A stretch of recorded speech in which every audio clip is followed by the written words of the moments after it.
안녕하십니까. 오늘은 1-3 양반전이라는 소설에 대해서 배우게 되는데요. 이 양반전에서는 양반의 삶이 어떻게 풍자되고 있는지 요걸 바탕으로 해서 요 소설의 작가가 그 당시 사회에 대해서 어떻게 바라보고 있는지에 대해서 배워보고요. 그리고 풍자라는 이 표현 방법에 대해서 배우게 되는 작품입니다. 자, 거기 페이지 수는 28쪽이고요. 펴셨죠? 자, 거기 첫 번째 파트부터 시작하겠습니다. 자, 요거는 조선시대 양반에 대해서 쓴 소설이고요. 그 다음에 작가가 양반의 어떤 점을 풍자하고 있는지 요 부분이 포인트인 그런 소설이에요. 체크하고 계시죠? 가장 먼저 갈래 개감부터 먼저 정리를 할게요. 첫 번째 갈래는 거기 쓰세요. 빈칸에다가 첫 번째 갈래, 한문소설, 단편소설, 풍자소설. 한문소설, 단편소설, 풍자소설 갈래 쓰셨죠? 두 번째 성격, 고발적, 풍자적, 비판적. 고발, 풍자, 비판. 그 다음 배경, 세 번째 시대적 배경은 18세기 조선 후기 쓰고 계시죠? 시대적 배경 18세기 조선 후기. 두 번째 공간적 배경은 강원도 정선. 그 다음 세 번째 사상적 배경은 실학사상. 양반전을 쓴 박지원이라는 사람이 실학자잖아요. 아시죠? 그래서 사상적 배경은 실학사상. 주제 먼저 씁니다. 크게 두 가지로 나눠서 쓸 건데요. 주제 1. 양반들의 공허한, 공허, 비어있다는 뜻이죠. 양반들의 공허한 관념과 특권의식에 대한 비판. 됐죠? 그 다음 두 번째, 양반들의 무능 및 위선, 비생산성, 그리고 허례허식에 대한 비판. 하셨어요? 두 번째, 양반들의 무능과 위선, 비생산성, 그리고 허례허식에 대한 비판. 그 다음 마지막으로 특징 정리합니다. 5가지 정도 쓸 건데요. 자, 첫 번째, 몰락한 양반의 위선적인 생활모습 비판 풍자. 몰락한 양반의 위선적인 생활모습 비판 풍자. 두 번째, 소재를 현실 생활에서 취하고 사실적 태도로 묘사. 세 번째, 실사구시 배우셨죠? 실사구시의 실학사상을 반영. 네 번째, 평민부자라는 새로운 인간형 제시.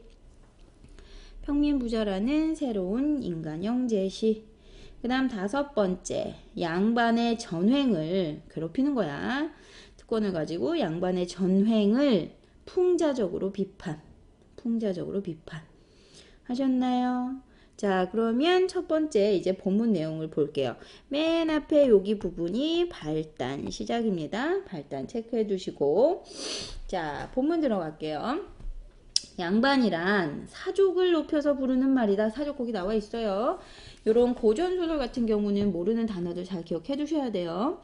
사족을 높여 부르는 말인데, 자, 정성군 여기 체크하시고, 요게 공간적 배경이죠. 정성군에 어떤 양반이 살았어. 자, 양반은 어질고 책 읽기를 좋아했어. 자, 여기 양반의 성격. 자, 매번 고을의 군수가 새로 부임할 때마다 반드시 그 집에 찾아가 인사를 차렸는데, 하지만 여기서부터 묶으세요. 집이 가난해서 해마다 군에서 환자를 빌려다가 먹었는데, 뜻 체크하세요. 환자를 빌려다 먹었는데 몇 해가 지나고 보니까 빌린 곡식이 일천섬에 이르렀다. 빚이지 빚. 자, 여기다 체크하시고 뭐라고 쓰시느냐. 경제적으로 무능한 양반의 모습. 자, 그래서 관찰사가 각 고을을 순시하다가, 여기는 뜻이 없네요. 거기 순신 써두세요. 돌아다니면서 사정을 살피다. 자, 순시를 하다가 환자 장부를 열람해 보고 몹시 노하여서, 아니 어떤 놈의 양반이 관하 곡식을 이처럼 축냈단 말이니. 여기 줄 치시고. 자, 양반의 무능한 모습을 풍자 했죠. 관찰사는 양반을 옥에 가두도록 명했어요. 자, 그 다음 군수는 여기서부터 묶어요. 군수는 양반이 가난해서 빌린 곡식을 갚을 길이 없는 형편임을 딱하게 여겨서 차마 가두지는 못했지만 그렇다고 해서 달리 뾰족한 방법을 찾을 수도 없었다. 자, 뭐라고 하냐? 군수는 같은 양반이야. 그래서 이 양반의 처지를 동정하기는 하는 거지, 그치? 거기다가 쓰세요. 군수는 같은 양반으로서 양반의 처지 동정. 양반의 처지 동정. 자, 근데 양반은 뭐만 해? 아, 이 새끼. 울고만 있어. 아, 답답해. 자, 됐어요? 자, 거기 양반은 밤낮으로 울기만 하지 아무런 대책이 없더라. 여기 양반의 무능함. 양반의 무능함. 자, 그러자 양반의 아내가 책망을 해. 막 욕하는 거야. 뭐라고 하느냐? 그 다음부터 보세요. 평생 당신은 책 읽기를 좋아하더니만 환자 갚는 데는 아무런 소용이 없구만. 찌찐 양반은 한 푼어치도 안 되는구려. 여기까지를 발단이라고 해요. 자, 발단 부분 핵심 내용. 일단 그 위에 묶인 부분부터 먼저 여기에다가 뭘 쓰시느냐? 경제적으로 무능력해서 쓰고 계시죠? 경제적으로 무능력해서 가족을 부양하지 못하는 가족을 부양하지 못하는 양반의 모습을 아내의 말을 통해서 비판 풍자.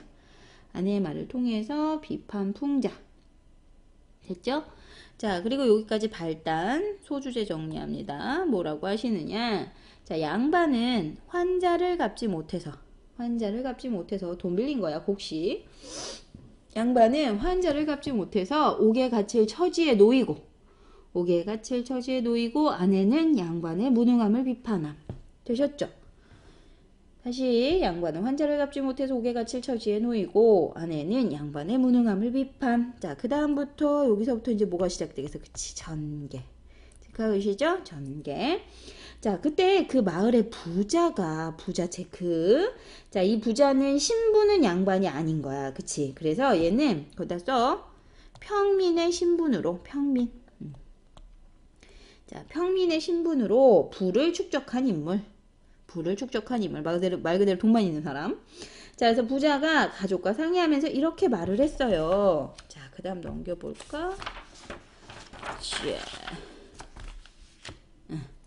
자, 양반은 가난하다고 할지라도 늘 존귀하지만 나는 부자인데 항상 비천해서 감히 말도 탈 수가 없고, 자, 거기에다 양반을 보면 몸을 움츠리고 숨을 죽인 채 설설 기어와서 바닥에 엎드려 절해야 하고 코가 땅에 닿도록 엎어져서 무릎으로 기어야 돼. 나는 항상 지금까지 이런 수모를 겪으며 살아왔어. 난 돈이 많은데, 그치?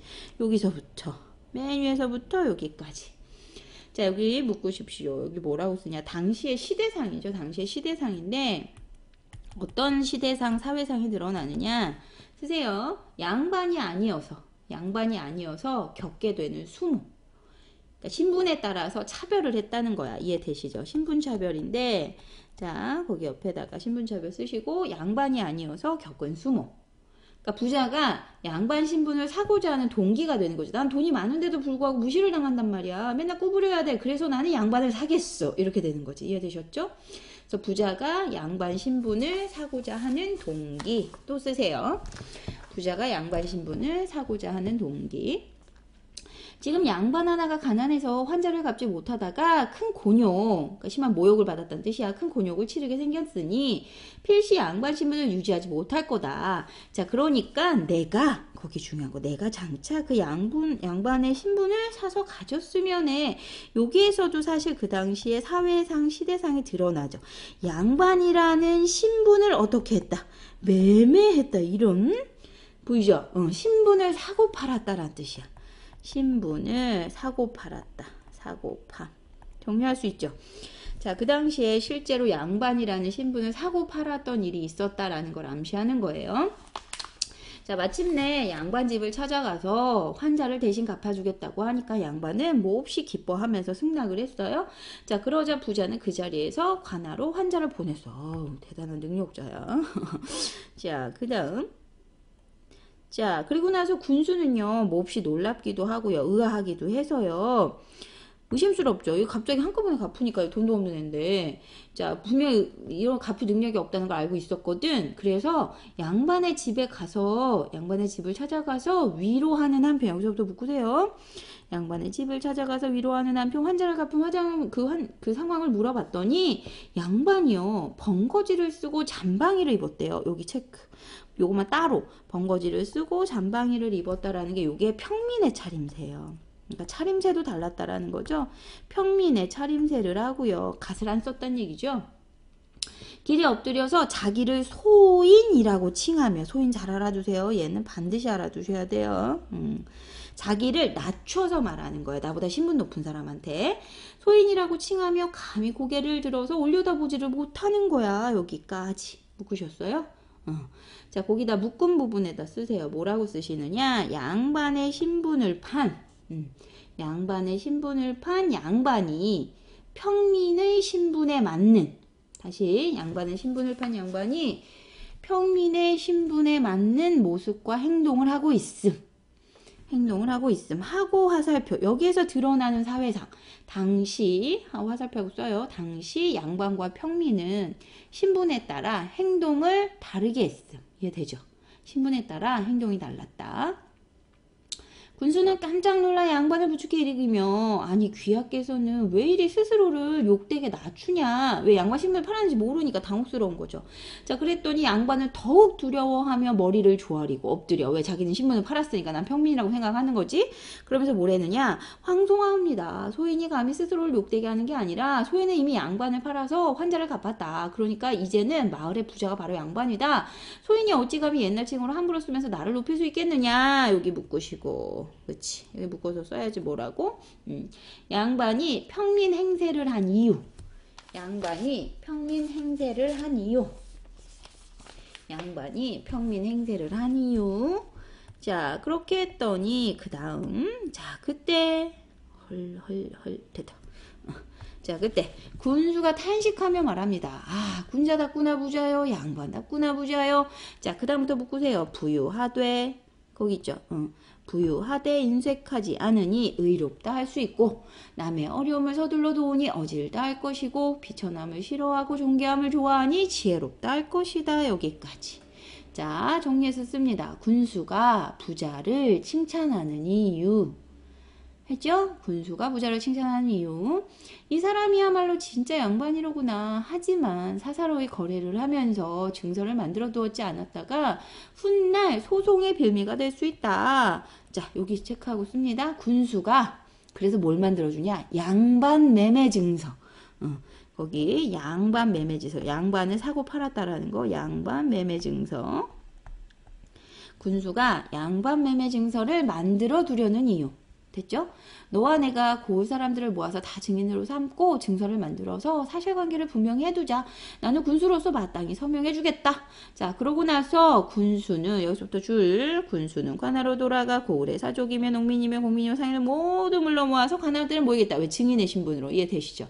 거기 묶어서 써요. 증인의 신분으로 참관 허용. 와서 보는 거.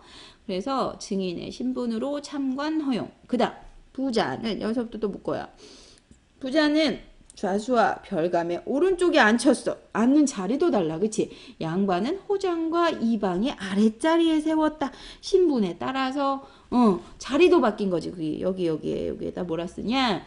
양반과 부자의 자리가 서로 바뀜. 양반과 부자의 자리가 서로 바뀌었다라는 거는 신분, 계층에 따라 앉는 자리도 다른 거지. 참. 됐죠? 자, 군수는 그래서 다음과 같은 증서를 만들었습니다. 자, 군수가 이제 양반 매매 증서를 만드는 거죠. 자, 그래서 여기까지가 전개 부분이에요. 여기까지가 전개 부분이고요. 그 전개 부분에 정리할 거 뭐라고 쓰시느냐? 자, 부자가 거기 전개. 부자가 환자를 갚아주며 양반 신분을 사고, 부자가 환자를 갚아주며 양반 신분을 사고, 군수는 양반 매매 증서를 작성하기로 함. 부자가 환자를 갚아주며 양반 신분을 사고, 군수는 양반 매매 증서를 작성하기로 함. 하셨죠? 자, 그리고 그 다음에 그 양반 매매 증서부터 뭐가 시작이냐? 절정 시작이에요. 자, 여기에다가 절정 첫 번째. 그죠? 걸륭 10년. 걸륭이라고 했는데 이 걸륭이라는 게 사실 중국이죠. 중국 청나라 고종 때의 연호예요.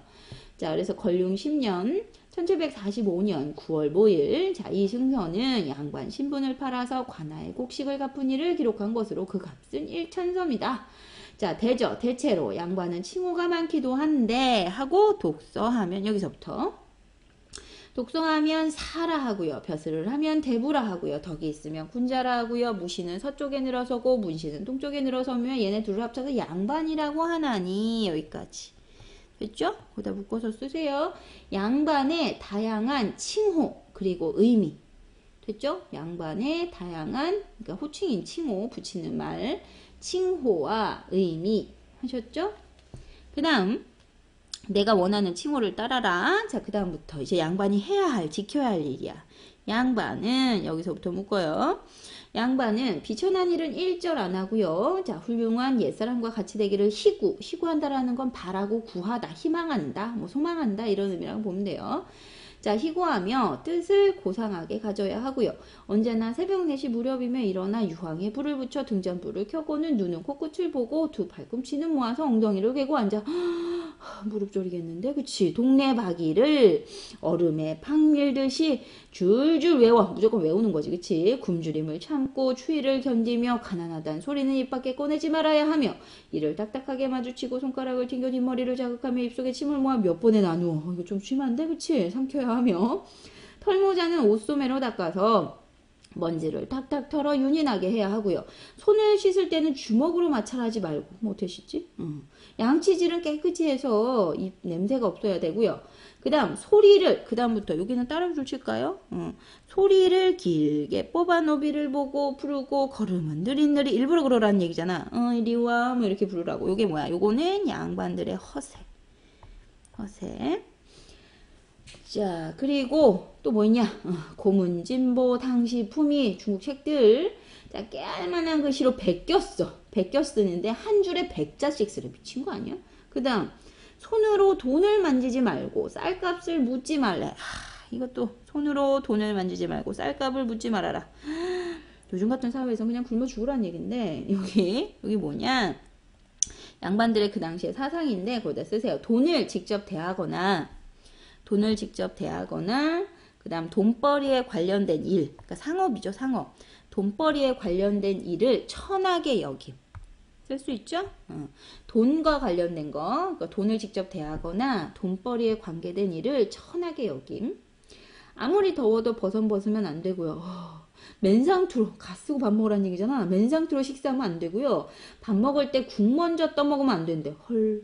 마실 때 후루룩 소리도 내면 안 된대. 젓가락으로 음식 집을 때 방아 찌듯이 하면 안 되고 생파 먹으면 안 되고 술 마실 때 수염을 빨지 말고 담배 필 때도요. 볼이 움푹하도록 담배를 빨면 안 되고요. 노여워도 안에 때리면 안 되고요. 성이나도 그릇 발로 차면 안 되고요.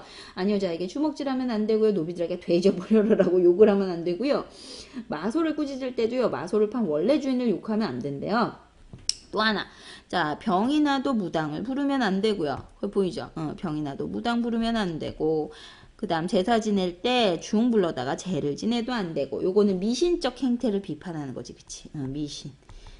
우리 흔히 말하면 미신적 행태에 대한 비판.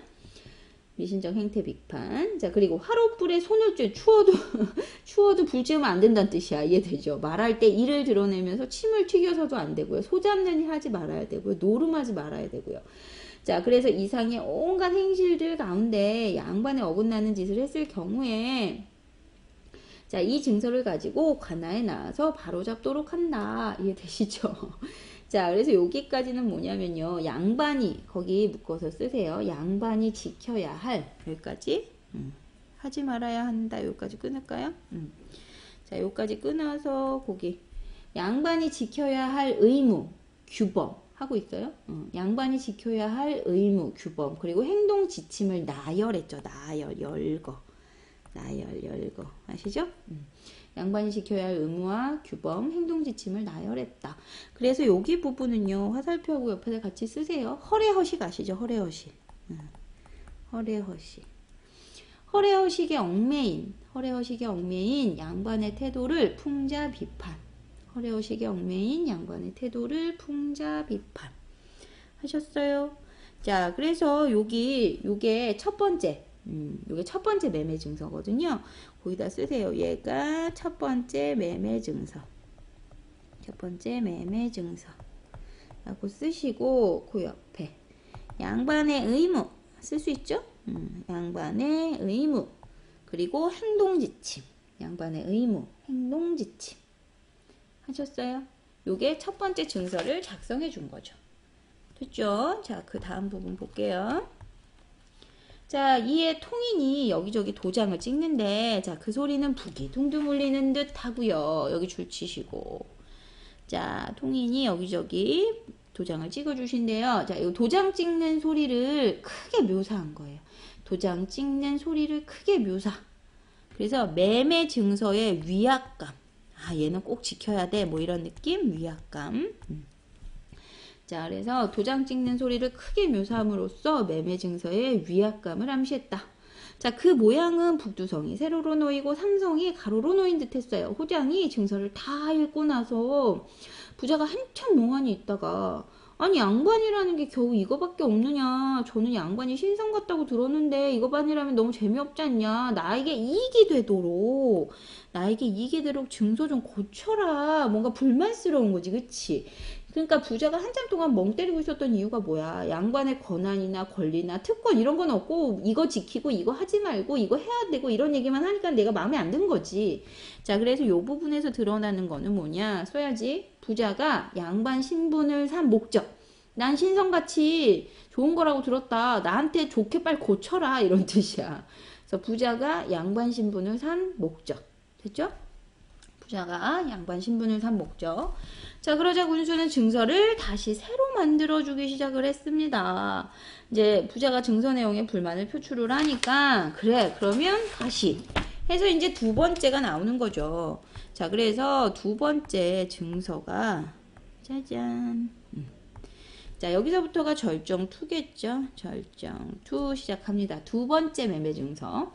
하늘이 백성을 내 사, 농, 공상 요렇게 계층을 나눴대요. 네 가지 백성이 있는데 그 네 가운데 가장 귀한 게 사야, 양반이란 뜻이죠.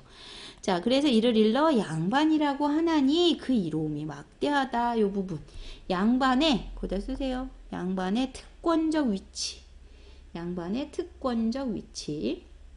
양반은 농사도 짓지 않고 장사도 안 해. 뭐야, 생산활동을 안 한다는 뜻이잖아. 근데 글 공부를 대충 해서 크게 되면 문과급제, 작게 되더라도 진사급제를 하는데 문과 합격증이 2척에 불과하지만 그 안에 온갖 물건이 구비되어 있으니 이것이 곧 돈자루다. 딱 봐도 이해가 되네. 무슨 소리인지 이해되시죠? 문과 합격증. 그래, 너 합격했어. 요것만 있으면 이게 다 돈이라는 거야. 이게 무슨 의미냐면 거기다가 양반들이 권력을 이용해서 쓰고 있죠? 양반들이 권력을 이용해서 재물을 축적. 뒤로 돈 빼먹는다는 얘기지, 그치? 양반들이 권력을 이용해서 재물을 축적하는 것에 대한 사실을 드러내면서 그것을 비판하는 거지, 그치? 양반들이 권력을 이용해서 재물 축적하는 거 비판. 30살의 진사가 되어 처음 벼슬길에 나선다고 하더라도 이름난 음관이 될 수 있고, 자, 그리고 지위가 높은 음관도 잘 할 수 있고요. 자, 일산바람에, 일산 나와 있어요. 일산바람. 아, 양산이야, 양산. 양산바람에 귀가 휘어지고 설렁줄에 대답하는 아래 것들이 예의 하는 소리에 배가 부해지면, 배가 부른다는 얘기야. 방에는 단장한 기생의 귀고리가 떨어져 있고 뜰에는 학을 길러 그 울음소리를 듣는데요. 자, 봐봐라. 여기서부터 무슨 얘기냐면 생산활동 전혀 하지 않아요. 근데 이렇게 향락적으로 즐기면서 살 수 있대. 얼마나 나쁜 짓을 많이 한다는 거야. 그치? 이런 걸 뭐라고 하냐면 무위도식이라고 해요. 아무것도 안 하고 우리 흔히 말하면 그냥 백수로 살면서 다 즐기면서 사는 거야. 그걸 다 누구한테 그거 하겠어? 당연히 평민들한테 착취를 하겠지. 자, 무위도식하며 쓰세요. 무위도식하며 향락에 젖어 사는 양반들의 모습 비판. 자, 그 다음 공궁한 사는요, 그러니까 가난한 그런 선비는요, 시골에 살아도 제멋대로 횡포를 부릴 수가 있대요.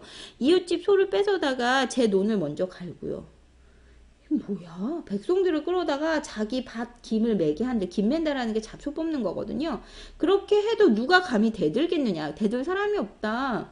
코에다가 잿물이라는 거는 재 있지, 재. 타고 남은 재, 그런 거 막 섞어 놓은 거. 양잿물 아니면 비눗물 뭐 이런 거거든. 양잿물을 들이부어도 되고요. 미친 거 아니야? 고문하는 거잖아.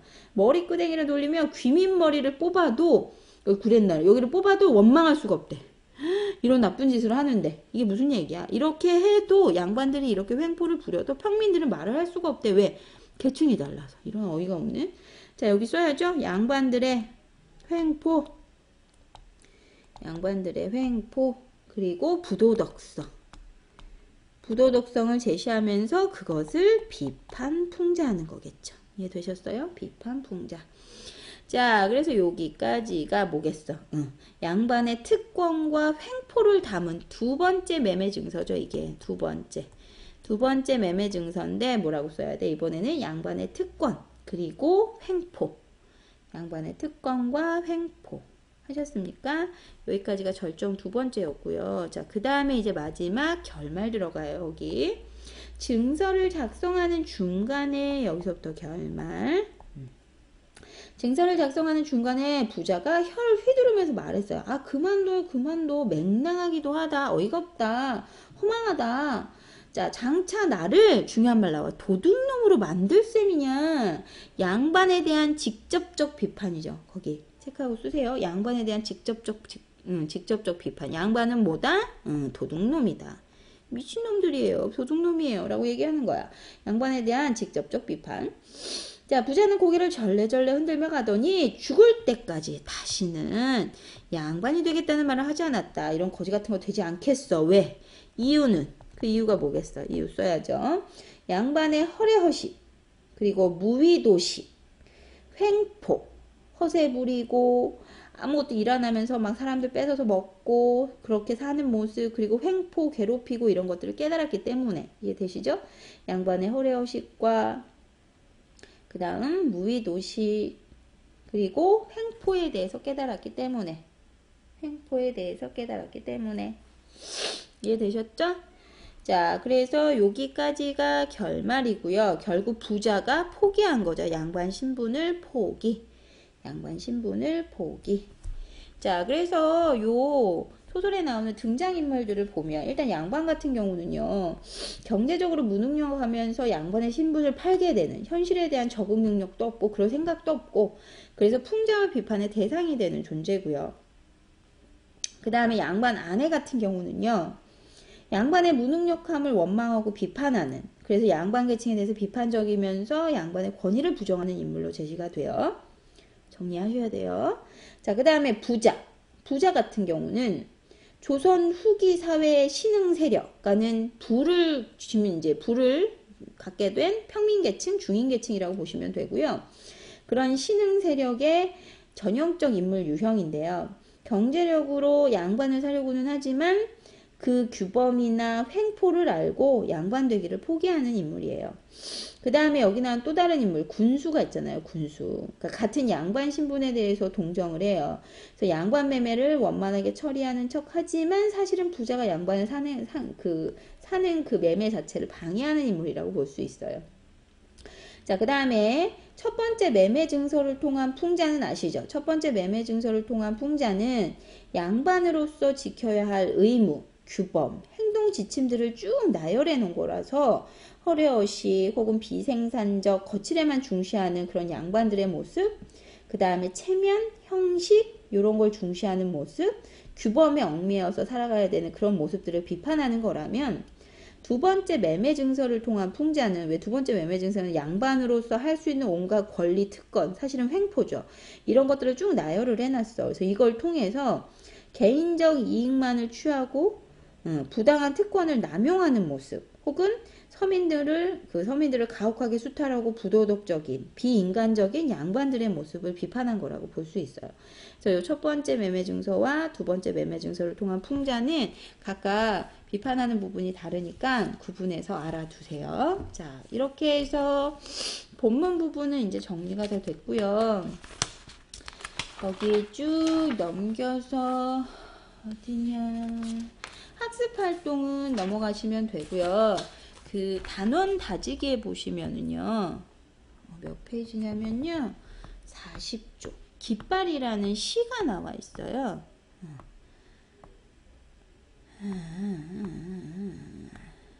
짜잔. 깃발을 소재로 한 시고요. 워낙 자주 나오는 시니까 요 시 간단하게 정리하고 갈게요. 첫 번째, 갈래부터 간단히 씁시다. 갈래는 자유시, 서정시 쓰실 수 있죠? 자유시, 서정시. 그 다음, 성격, 상징적, 그리고 역동적. 역동이라는 말 알죠? 막 움직이는 거. 성격, 상징적, 역동적. 하셨어요? 그 다음에 주제. 주제는 이상세계. 이상세계에 대한 동경, 그리고 좌절. 이상세계에 대한 동경. 그런데 가고 싶었으나 못 갔어. 그래서 좌절. 이해되시죠? 이상세계에 대한 동경 및 좌절. 특징은 이게 표현 방법 때문에 많이 나오는 시거든요. 4가지 정도 되니까 간단하게 불러드릴 테니까 정리하세요. 특징 첫 번째, 비유법을 통해서 다양한 비유가 나와요. 은유도 나오고 직유도 나오고. 비유법을 통해서 다양한 보조관념을 사용해 비유법을 통해 다양한 보조관념을 사용해서 깃발의 상징적 의미를 제시했다.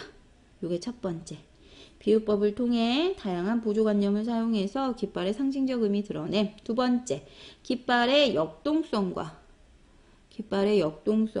흰색 그리고 푸른색의 색채 대비를 통해 깃발의 역동성 그리고 흰색과 푸른색의 색채 대비를 통해 선명한 이미지 제시. 그 다음 세 번째, 펄럭임, 매어있음. 펄럭거리는 거. 펄럭임과 매어있음이라는 깃발의 2가지 속성을 통해. 자, 다시 펄럭임과 매어있음이라는 깃발의 2가지 속성을 통해 이상향에 대한 인간의 동경과 근원적 한계라는 주제를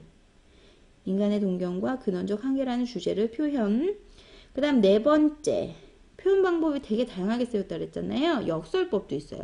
모순된 표현 활용한 역설적 표현, 그리고 공감각적 표현, 이미지 심상, 공감각적 표현, 그 다음에 비유적 표현 등 역설, 공감각, 비유 등등 다양한 표현 방법을 사용했다.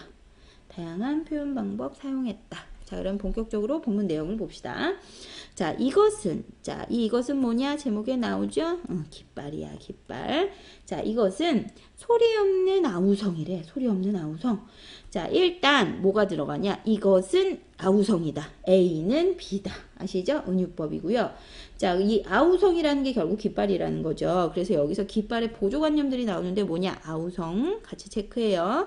그리고 손수건, 그리고 순정, 또 하나 애수, 그 다음 마음.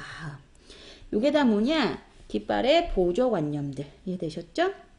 그 다음에 다시 위로 올라가셔서 소리 없는 아우성이라고 표현을 했어요. 근데 여기서 중요한 표현 방법이 하나 나오는데, 아우성이라는 단어의 속성 자체가 소리라는 속성을 가지고 있잖아. 사람들께 보면서 막 이런 여러 가지 소리들을 담고 있는 그런 단어잖아. 근데 이걸 소리 없는 아우성이라고 표현을 했어. 그러니까 뭐야? 모순적이지. 모순이니까 뭐야? 역설적 표현 방법이고요. 그 다음에 공감각적 이미지라고 얘기할 수 있어요. 공감각적 이미지. 왜냐하면 보세요. 이것이 소리 없는 아우성이라고 표현했는데 이거 자체가 깃발을 의미하는 거잖아요. 깃발이 바람에 펄럭거리는 모습을, 그건 시각적인 거잖아. 근데 그것을 소리 없는 아우성이라고 어떻게 청각화시킨 거죠. 그래서 공감각적 이미지, 시각의 청각화, 감각전이 됐어요. 그래서 깃발의 보조관념, 아우성, 그리고 소리 없는 아우성은 역설, 거기에다 공감각적 이미지, 시각의 청각화까지 정리되셨죠? 두 번째, 저 푸른 해원을 향하여 흔드는 푸른 해원. 자, 푸른색 해원, 바다. 자, 여기가 뭐냐? 여기가 이상향, 화자의 지향점, 화자의 지향점. 자, 이곳을 향하여 흔드는 영원한 노스텔지어의 손수건. 노스텔지어라는 말 자체가 향수, 그리움이거든요. 그래서 노스텔지어는 거기 줄치시고 노스텔지어의 손수건. 이상향에 대한 향수. 도달할 수 없는 영원의 세계. 자, 그리고 순정은 물결같이, 뭐뭐 같이니까 직유법. 순정은 물결같이 바람에 나부끼고 요 부분은 깃발이 펄럭펄럭 거리는 걸 다시 한번 직유법으로 표현한 거고요. 오로지 맑고 곧은 이념의 표대 끝에. 자, 이념의 표대. 자, 요 이념의 표대라는 게 깃대죠. 깃대. 깃발을 묶고 있는 그 깃대. 그래서 깃대는요, 인간의 운명적 한계, 묶여 있을 수밖에 없는 한계를 의미해요. 자, 그런 이념의 표대 끝에 애수는 백로처럼, 애수가 다시 백로처럼, 역시나 직유법 뭐뭐처럼 백로처럼 날개를 펴다. 이건 뭐냐? 깃발의 펄럭임을 다시 어떻게? 그치, 색채 이미지로 형상화. 깃발의 펄럭임을 색채 이미지로 형상화.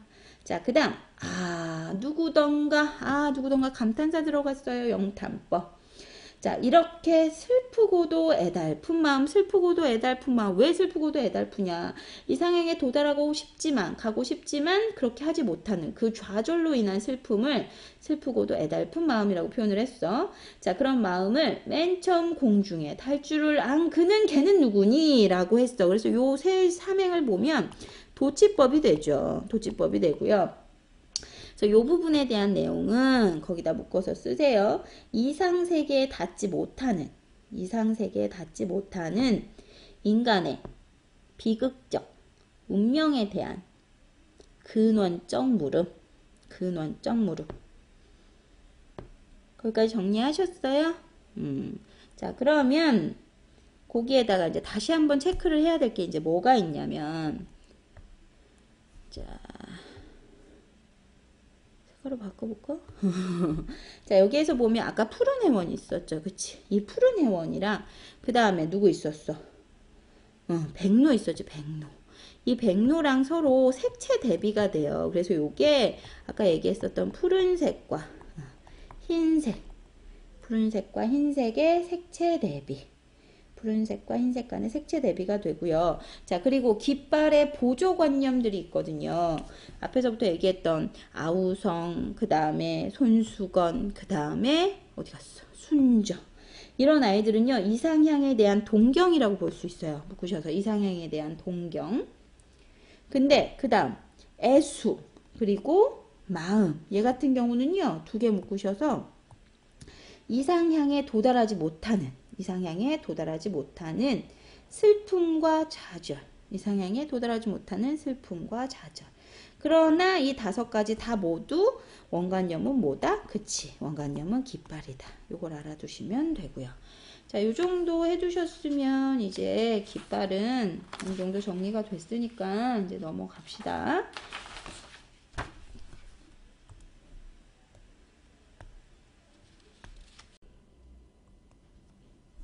자, 이제 마지막으로 조선시대의 사설시조에 대해서 배울 건데요.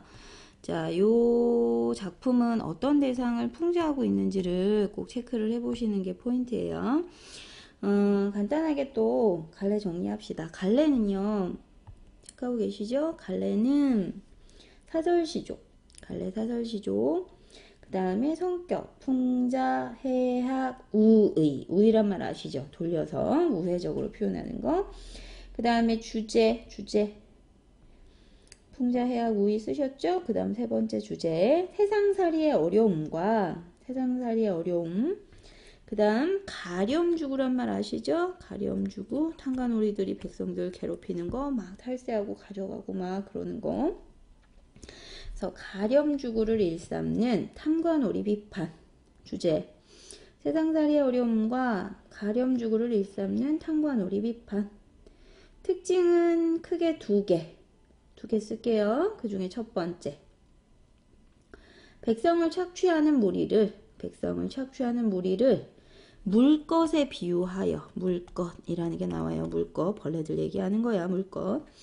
자, 그래서 백성을 착취하는 무리를 물것에 비유하여 우의적, 해학적으로 현실 풍자. 자, 그 다음 두 번째. 물것을 장황하게 쭉 늘어놨어. 넓게 펼쳐서. 이해되죠? 장황하게 나열. 됐죠? 자, 자, 거기 보시면 제목이 일신이 사자하니, 일신이란 표현 나 한 몸 살자고 하니 이런 의미예요. 맨 첫 번째 초장에 있는 부분을 제목처럼 쓴 거고요. 자, 내 한 몸이 살자고 하는데 뭐 때문에 못 살겠다. 물것 이것들 때문에 못 살겠어. 자, 이 물것이 뭔지가 중요하겠죠. 그치? 백성을 착취하는, 백성들을 착취하는 무리들. 백성을 착취하는 무리들. 얘네 때문에 못 살겠다. 자, 여기까지 초장. 물것 때문에 겪는 어려움. 물것 때문에 겪는 어려움.